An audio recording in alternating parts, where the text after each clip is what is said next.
Hi everyone, today we're going to be looking at the Productivity 1000 PLC to Modbus TCP RTU Remote I/O Controller BX-MBIO. Detailed information contained in the video can be found at accautomation.ca. A link has been put in the description below. If you have not watched the other videos yet, there will be links in the description below that will start you at video 1. There will be links to the rest of the videos in the series as well. So the first thing we'll do is take a look at the actual hardware that we have. And what you'll see is that we have our Productivity P1540 unit, which is the Productivity 1000 series. And it's communicating both Modbus RTU, which is serial 45, over to my BRX Modbus I/O controller, which is the BX-MBIO, through to its serial RS45 port right here, and you can see that we have communications established. It's sending and receiving information. We are also using the Ethernet port of our Productivity 1000 PLC, and it's communicating Modbus TCP to our BRX Modbus I/O controller through the Ethernet port here. Again, Modbus TCP is the Ethernet. Now we also can call this the slave unit, which is the remote I/O controller, and this is the master unit. We can also call this the client and the server. So depending on what happens, those names can be interchangeable. So next, what we have is on our remote rack, or our Modbus rack, we have an input-output card, we have an analog in, and we have an analog out. So the first thing we'll do is we wire in our analog out to the analog in. This way then we can see the output fire here, and then we can also read it back into the PLC. We also have our analog tester that we have here, and we have links on the website that will show you how to build one of these, and it goes to our first analog input here so that we can test that analog in and get some values. And our program will be very simple. We'll take that analog input here. We will use a simple timer that will turn it on for that same duration of time and off for a duration of time based on our analog input. And then we will trigger that output to fire at that time. So that is our hardware itself. Now the first thing we have to do when you look at the Modbus is to configure our port setups. So if we go to the setup and the hardware config, you can see here's my CPU. We double click on the CPU, and that brings up our tags. First of all, our options, and you can see here that as my heartbeat bit of my 485 is right here. So we can pick that up in the program if we lose communication, and then do something with it. We also have our Ethernet heartbeat timeout bit, which is located right here. Again, we can pick that up in the program and do something with it. If we click our Ethernet port, we're using a static IP address for this, which is 192.168.140, and that's been all set along with my DNS addressing. So that's for our Ethernet port, and our Modbus TCP port number is 502, which is the default for Modbus TCP. Our communication heartbeat value, we've set this for 2 seconds. Then if we go to our serial port, on our serial port we have our RS45, which was what we're using. TB is terminal block style, and then we are reading our Modbus RTU as our protocol. Our baud rate is 115,200 kilobytes per second. We have our node address of 1. We have no parity. We have 8 data bits and 1 stop bits. It's important to actually know these because these must match our remote Modbus unit exactly. Then our heartbeat is 3 seconds here, and then we pick up on those bits. So cancel on that. So that is our setup for our hardware on our Productivity 1000. Now, if we call up Previously from last time, we used a program called NetEdit 3. And if we call that up now, you'll see that it automatically will, NetEdit 3 actually comes with the Do More Designer software automatically, or we can download it as an individual file. Links have been provided on the website, again at accautomation.ca. So the first thing NetEdit 3 will do is go out and scan the network for controllers, but we'll hit that scan again. Again, it comes up and it says, here's an address here. This is the IP address.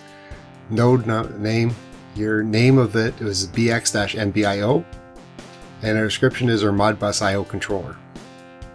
You'll see the module information here, the firmware, etc. Then if we go to the settings, under general settings, you can see here that we can put in our IP address. In our particular case, we're using 192.168.1.135. Then we have our subnet mask and we have our gateway. Then what we have is our serial port settings. And again, just a reminder that these serial port settings must match what we have in the PLC itself. And they do. This is baud rate 115,200, data bit 8, stop bits 1, parity none. And you see that we've turned on our 120 ohm termination resistor on our unit. So does it cancel there? And then finding out the Modbus addressing, if we look at the Start Web Browser, anything that we did here, we can actually do on our website here. And the website is just a browser with the IP address that we have set for our remote controller. And under here, you'll see that we can display our Modbus IO mapping. And under our mapping, this tells me what I have here on my rack. So the first card here, we have a 4-bit input and a 4-bit output located right here. And this is the addresses it will take in order to program that. Then we have our analog in. Here's the addresses here. Then we have our analog out, and again the address is there. You'll also see the module error comes in this address, and in bit per slot error comes in there, and our link timeout is coming from this location. So it gives me all our addresses that we need to start our programming. So let's just close that down. And now let's look at the actual program itself. So we'll look at our task first, and we have 3 different programs that are running every scan. We have our main logic, which will control that bit that we talked about with the timer and our analog input. Then we have our Modbus TCP communications. Then we have our Modbus RTU communications. Let's now look at our TCP communications. And what you'll see is the first thing we'll do is if we have any errors, then what we do is we will write information into using Modbus write into those registers that reset that error. Then we will use the next communication to write, and we will set the timeout for that module to be 3 seconds or 300 milliseconds. Then what we do is we read our analog input, and on our analog input you can see here's the value we're currently reading. And if I were to change this pot, and we'll just turn it down a little bit, you can see that number changing as we turn that down.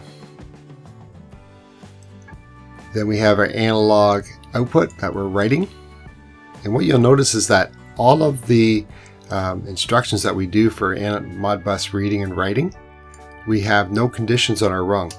That is because we are using automatic polling. Now, automatic polling in our communications on our productivity series is a great feature. It handles all of our communications, so we don't have to trigger when we're actually doing the communication and when we have to receive it. So what that looks like is similar to this. So here we can see here that what we're doing is we're reading our analog input, and we've set up our automatic polling every 100 milliseconds. And here's what we set up our Modbus addressing. So exactly the way we're getting our addresses from the communication or setup of the BX-MBIO. So that's how we do automatic polling. So it makes programming very straightforward, very easy for our productivity series. So then we, again, as we said, we write our analog outputs, then we read our inputs. Then what we do is we take our outputs and we compact them into one word, and we take that word and then we write to the output unit. And finally what we do on our rack is that we try to read those error messages in, and if we have an error message, then we trigger a bit, which then goes back and does our communication to reset that module again. So that is exactly how the TCP works. Now Modbus RTU communication is going to be identical to what we did with our TCP, except we're going serial now, so we've changed some of the names. Again, we're using the automatic polling so that you'll see that it simplifies our ladder logics considerably. So the first thing we do is reset our errors if we have an error in our rack. Then we read our analog in. We write our analog outputs. And these are the same memory addresses that we have. Now normally you would only do Modbus RTU or Modbus TCP. But in this demonstration we're using both, so I can show you that yes, we can communicate both at the same time to this unit. Then what we do is we read our discrete inputs. We pack our discrete outputs. Then we're writing our outputs themselves, and then we're reading our Modbus input errors. And if we do have an error, then we go back to the top and we reset that module again. So that is the program itself. If we look at our main program now, in main logic, what you see is we take our analog input coming into the input. We're using the Modbus TCP analog feature that we have in, and we're dividing it by 10. This way our range slows down a little bit so that our timer can be set more accurately. So we're just dividing by 10 because our analog information is very high, or the resolution is very high. So once we have this, then what we do is we set up a simple timer, on delay, off delay, and that timer compares it to the number 25 if it has to be greater than 25 for the actual output to fire or turn on. So right now we are going about every 10 seconds. So let's turn that down, and we can go about 1 second. 1.1 second. And you can see we can turn that right down.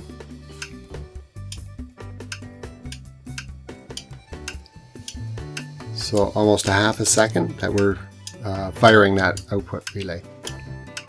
And we're doing the 25 because if we go down too much, then we'll have chatter on that relay itself.